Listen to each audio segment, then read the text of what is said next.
સુરત શહેરમાં આગના બનાવોમાં વધારો થઈ ગયો છે। સતત આગના બનાવો સામે આવતા હોય છે ત્યારે વધુ એક આગનો બનાવ સામે આવ્યો છે। સચિન હોજીવાલા વિસ્તારના યાનના ખાતામાં આગ લાગવાની ઘટના સામે આવી છે। હોજીવાલા વિસ્તારના રોડ નંબર 2 ઉપર આવેલ જયનાર ઇન્ડસ્ટ્રીઝમાં આગ લાગી હતી।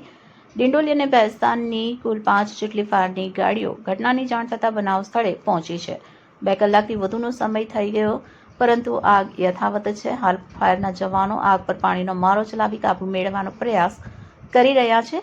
જો કે આગમાં હજી સુધી કોઈ પણ પ્રકારની જાનહાનિ નોંધાઈ નથી।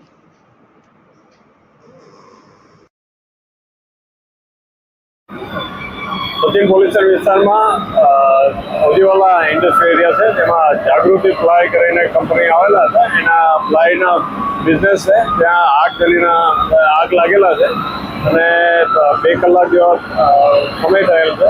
હાલમાં હોજીવાલા ઇન્ડસ્ટ્રીના પોતાના ફાયર ટીમ અને કોર્પોરેશનના fire brigade and emergency team આવી ગયેલ છે અને આગ ઉપર કાબુ મેળવવાના અત્યારે કામ ચાલુ છે।